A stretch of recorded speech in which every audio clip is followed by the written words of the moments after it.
सभी सुंदर साथ को सादर प्रणाम जी। प्राणाधार आत्म संबंधी सुंदर साथ जी, पिछले कुछ समय से या यूं कहें कि पिछले कुछ हफ्तों से श्री निजानंद संप्रदाय के अंदर ही अंदर सुंदर साथ के बीच में ही आपसी खींचातानी चल रही है।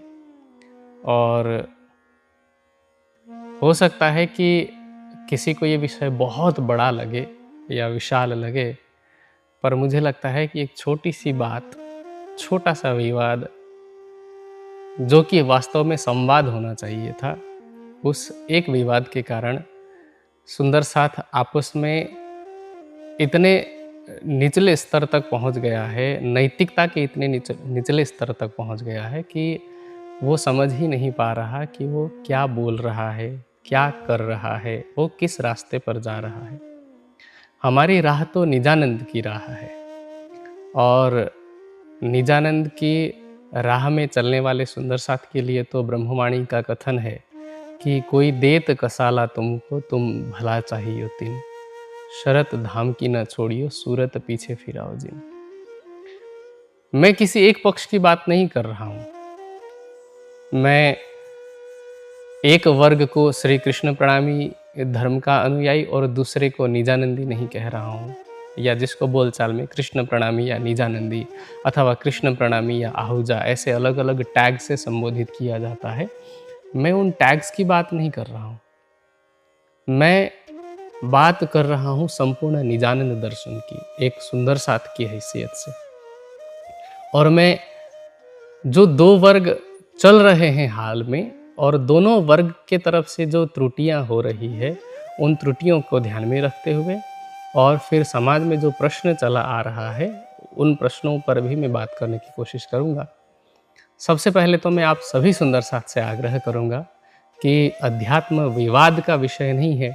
अध्यात्म किसी को नीचा दिखाने का विषय नहीं है, किसी को अपशब्द बोलने का विषय नहीं है। अध्यात्म तो आत्मचिंतन का विषय है और आत्मचिंतन करते हुए आत्मकल्याण का विषय है।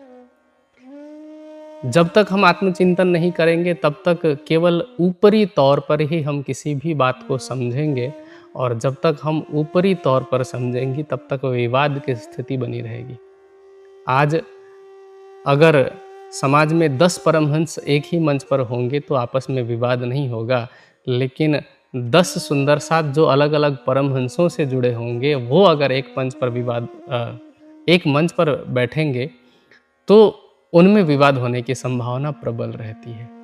इसलिए मैं आप सब सुंदर साथ से आग्रह करूंगा कि चाहे किसी भी पक्ष का सुंदर साथ हो, चाहे किसी भी विचारधारा का सुंदर साथ हो, विचारधारा की यदि लड़ाई है तो बात भी विचारधारा की ही हो। किसी को भी व्यक्तिगत रूप से आक्षेप न किया जाए। मैं देख रहा हूँ कि एक वर्ग दूसरे वर्ग को आतंकवादी या फिर वायरस या कैंसर जैसे शब्दों से संबोधित कर रहा है, तो दूसरा वर्ग जो है दूसरे वर्ग को गादी पर बैठे होने के कारण बिहारी जी के शब्दों से या फिर अनेक उनके मन में जो शब्द आ रहा है वो शब्द बोलते जा रहे हैं। ये एक आक्रोश है और इस प्रकार का आक्रोश किसी भी आध्यात्मिक व्यक्ति के लिए शोभा नहीं देता है। इसलिए मैं आप सभी सुंदर साथ से आग्रह करूंगा कि व्यक्तिगत वैमनस्यता को छोड़ें और जो बातें वाणी में लिखी गई हैं, वितक में लिखी गई है, उनके आधार पर हम बात करें। और ये बात मैं पहले ही स्पष्ट कर देना चाहता हूँ सभी सुंदर साथ को कि चाहे कोई व्यक्ति कितना भी विद्वान हो, मुझे नहीं लगता कि किसी का भी तर्क अकाट्य होता है। किसी भी पक्ष की बात हो, चाहे अपने आप को निजानंदी कहने वाले सुंदर साथ हैं, चाहे स्वयं को कृष्ण प्रणामी कहने वाले सुंदर साथ हैं, किसी का भी तर्क अकाट्य नहीं होता है। हर तर्क को व्याकरण के माध्यम से या किसी न किसी अपवाद के माध्यम से, किसी न किसी उदाहरण के माध्यम से काटा जा सकता है। लेकिन हमारा जो उद्देश्य है वो किसी की बात को काटना भी नहीं है, किसी को नीचा दिखाना भी नहीं है। हमारा उद्देश्य ये है कि जो बात हमने समझी वो हम आपको समझा रहे हैं। यदि आपको उचित लगता है तो ग्रहण कीजिए, अगर उचित नहीं लगता है तो आपको जो उचित लग रहा है उस मार्ग पर आगे बढ़िए। लेकिन समाज में जिस प्रकार की परिस्थिति अभी उत्पन्न हुई है, उस परिस्थिति को शांत करने की आवश्यकता है। और इसमें सबसे बड़ा योगदान उन महानुभावों का होता है जो ऊंचे स्थानों पर बैठे हुए हैं, जो प्रचारक हैं या जो किसी न किसी स्थान के आचार्य हैं। हम सबका ये उत्तरदायित्व है कि सुंदर साथ के बीच में शांति की स्थिति को पैदा किया जाए।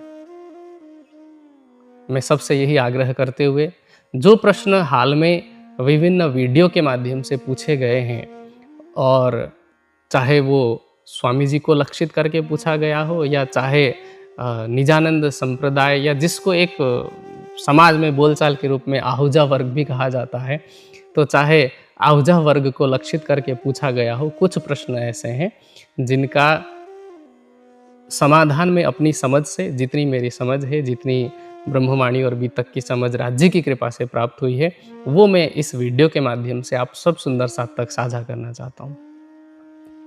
और ऐसा नहीं है कि मैं जो बोलूँगा उसे काटना असंभव है।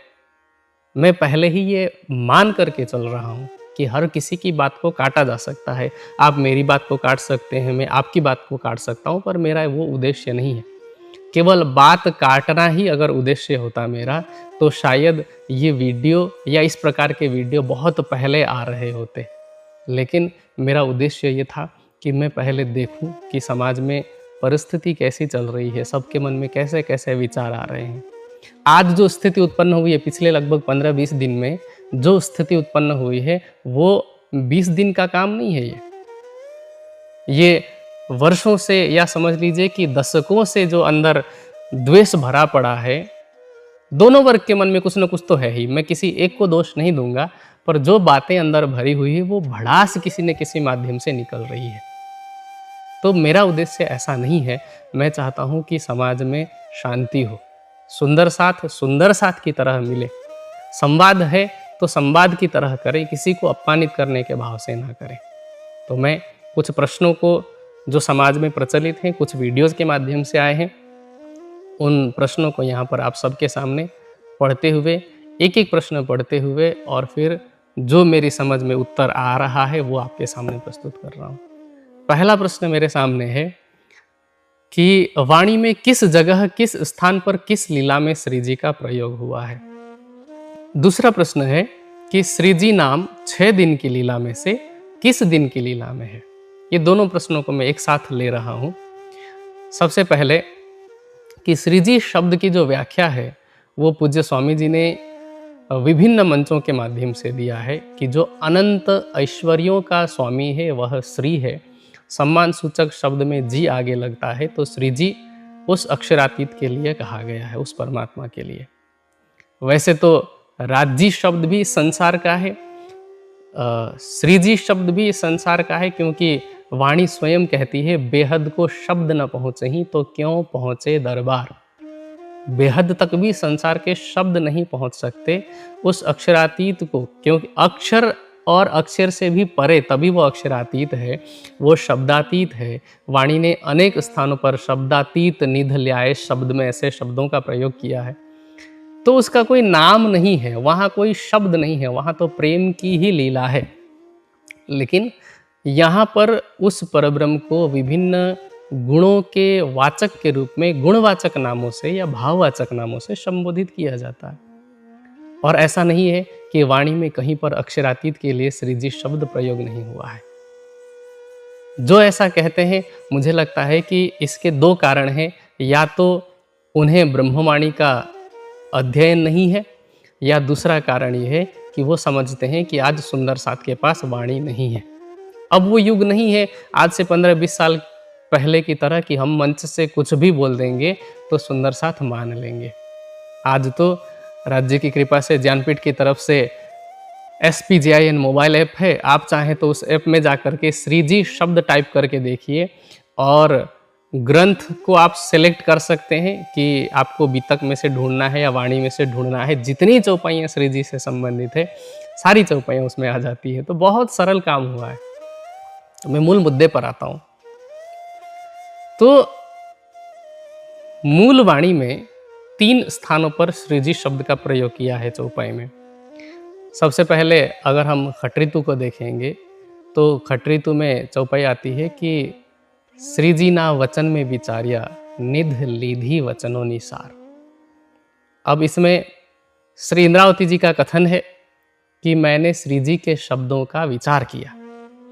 अब जब इंद्रावती जी कह रही हैं तो इंद्रावती जी के कथन में सृजी शब्द किसको लक्षित करके कहा जा रहा है? सृजी तो मूल अक्षरातीत हैं और अक्षरातीत सद्गुरु धनिश्री देवचंद्र जी के तन में बैठ करके लीला कर रहे हैं और श्री देवचंद्र जी के अंदर विराजमान राज जी ने जो बात कही उसे मैंने विचार किया। ये इंद्रावती जी इस चौपाई के माध्यम से कह रही हैं कि श्रीजी ना वचन में विचारिया निध लीधी वचनों निसार, कि मैंने उनके वचनों के सार रूपी निधि को ग्रहण किया। अब आप बताइए कि यहाँ श्रीजी किसको कहा गया है? श्रीजी मिहिर राज जी को तो नहीं कहा है। इसी तरह से एक जगह पे चौपाई आती है प्रकाश में कि लय तारतम अजवालू सार वली श्रीजी आव्या आवार। लई तारतम अजवालू सार वली श्रीजी आव्या आवार। तारतम ज्ञान का उजाला लेकर के पुनः श्रीजी इस बार हमारे बीच में आए। अब ये बात भी इंद्रावती जी कह रही हैं और किसके लिए कह रही हैं? श्री देवचंद्र जी के लिए, कि श्रीजी हमारे बीच में तारतम लेके फिर से आए। इससे पहले तारतम ज्ञान नहीं प्रकट हुआ था। तारतम ज्ञान तो श्री देवचंद्र जी के द्वारा एक ही बार प्रकट हुआ, लेकिन श्रीजी फिर से आए। इसका मतलब क्या होता है कि श्री देवचंद्र जी के अंदर विराजमान राज जी को श्रीजी कहा गया है और फिर से आने का मतलब क्या है कि पहले भी तो कभी आए होंगे। तो पहले कहाँ आए राज जी? सबसे पहले आए ब्रज में, फिर गए रास में, और रास लीला के बाद में इस जागनी के ब्रह्मांड में जब आए श्री देवचंद्र जी के अंदर, तब उन्हें श्रीजी कहा गया। तो इस एक चौपाई में तो ये साबित होता है कि श्रीजी ब्रज में भी आए थे, रास में भी आए, और वली अर्थात पुनः श्रीजी श्री देवचंद्र जी के तन में आए। तो ये जो दूसरा प्रश्न है कि श्रीजी नाम 6 दिन की लीला में से किस दिन की लीला में है? अब फिर से आने का मतलब पहले भी आए। मैं कितनी बार इस चीज को दोहराऊं? तो ब्रज में, रास में श्री देवचंद्र जी के तन से लीला हुई उसमें, और मिहिर राज जी के तन से जो लीला हो रही है उसमें भी श्री जी आए हैं। तभी आगे जाकर के कीर्तन ग्रंथ में जसिया सखी के द्वारा जो प्रकरण उत्पन्न अवतरित हुआ, या जसिया सखी को जिस प्रकरण में शोभा मिली, उसमें क्या कहते हैं? श्रीजी ने चरण पसाए जसिया हमची गाए थोड़े दिन में 14 लोके आनिद प्रगट था। उसमें 5वें दिन की लीला वाले स्वरूप को श्रीजी कहा गया है। तो श्रीजी ब्रज में भी आए थे, श्रीजी रास में भी गए, और इस जागनी के ब्रह्मांड में दोनों तनों में बैठ करके लीला करने वाले श्रीजी वो अक्षरातीत हैं। तो ये 2 प्रश्न हो गए। तीसरा प्रश्न ये है कि असल में निजानंदी कौन है? बहुत सारे सुंदर साथ ये प्रश्न पूछते हैं या ये तर्क किया करते हैं कि जो निजानंद स्वामी ने तारतम दिया निज नाम श्री कृष्ण जी का, जो उसको नहीं मानता है वो कैसा निजानंदी है? मैं आपकी बात मान रहा हूँ, पर हम तो दोनों तारतम को मानते हैं। आप श्री प्राणनाथ ज्ञानपीठ से प्रकाशित वाणी को देख लीजिए, चाहे वो मूल स्वरूप साहेब हो या फिर टीका ग्रंथ हो। जिन जिन ग्रंथों में निज नाम श्री कृष्ण जी की छाप होनी चाहिए, ऐसा हमारा सैद्धांतिक विचार है, उनमें निज नाम श्री कृष्ण जी की ही छाप है, और जिनमें श्री जी होना चाहिए उसमें श्री जी की छाप है। तो हम दोनों तारतम को मानते हैं। लेकिन आपका जो सवाल है कि असल में निजानंदी कौन है, मैं इसका जवाब देता हूँ। जो निजानंद स्वामी को माने वो निजानंदी है, बात सही है, पर उन्हीं निजानंद स्वामी को श्रीजी शब्दों से संबोधित किया जिन चौपाइयों का मैंने अभी अभी आपको उदाहरण दिया। अब उस श्रीजी को तो आप मान नहीं रहे, क्योंकि निजानंद स्वामी सद्गुरु धनिश्री देवचंद्र जी के लिए श्रीजी शब्द का प्रयोग हुआ कि लय तारतम अजवालुसार वली श्रीजी आव्या आवार। तो उन्हें आप नहीं मान रहे, तो आप बताइए कि क्या आप सच्चे निजानंदी हैं? क्योंकि हम तो दोनों तारतम को मानते हैं, लेकिन आपका मत है कि दूसरा जो तारतम है, आप तो कहते हैं कि तारतम जो मंत्र है श्रीजी साहब वाला, वो सड़ा हुआ तारतम है, गला हुआ तारतम है। जो उस तारतम को मानता है, कोई कहता है कि नरकगामी होगा, कोई कहता है कि 8वीं बहिष्ठ में भी अनंत काल तक पश्चाताप करना पड़ेगा।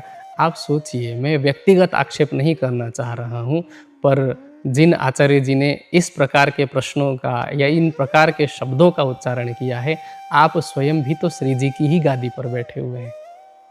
सोचे कि केवल श्री जी का नाम लेने वाला अगर नरकगामी होगा तो आप तो उनकी गादी पर बैठे हुए हैं, आपकी शोभा ही उसी से है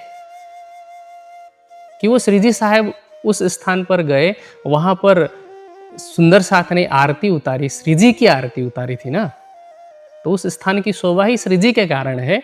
और अब आप कह रहे हैं कि जो श्री जी को मानेगा वो नरक जाएगा, तब आप अपना भी सोच लीजिए। अगला प्रश्न है कि भागवत और वेद की तुलना की गई उसी वीडियो में, एक वीडियो में, और कहा गया कि वेद कोहेड़ा है। और ऐसा कहने के पीछे उनका कारण ये था कि उन्हें ये दर्शाना था कि स्वामी जी आर्य समाज की पृष्ठभूमि से आए हैं, वेद को मानते हैं, और निजानंद समाज के विचारधारा से छेड़खानी हो रही है, और वेद को मानने को कोहेड़ा कहा गया। और मैं आपको एक बात बताऊं, कृष्ण प्रणामी मत में, मैं धर्म नहीं कहूंगा, कृष्ण प्रणामी मत में सबसे अधिक भागवत की चर्चा होती है। वेद के विद्वान तो शायद गिने चुने होंगे, या मुझे नहीं लगता कि होंगे भी। और इन्होंने कहा वेद कोहेड़ा है। चलिए थोड़ी देर के लिए मान लिया जाए कि वाणी के एक चौपाई के एक चरण के आधे अधूरे अर्थ के आधार पर इन्होंने कर दिया।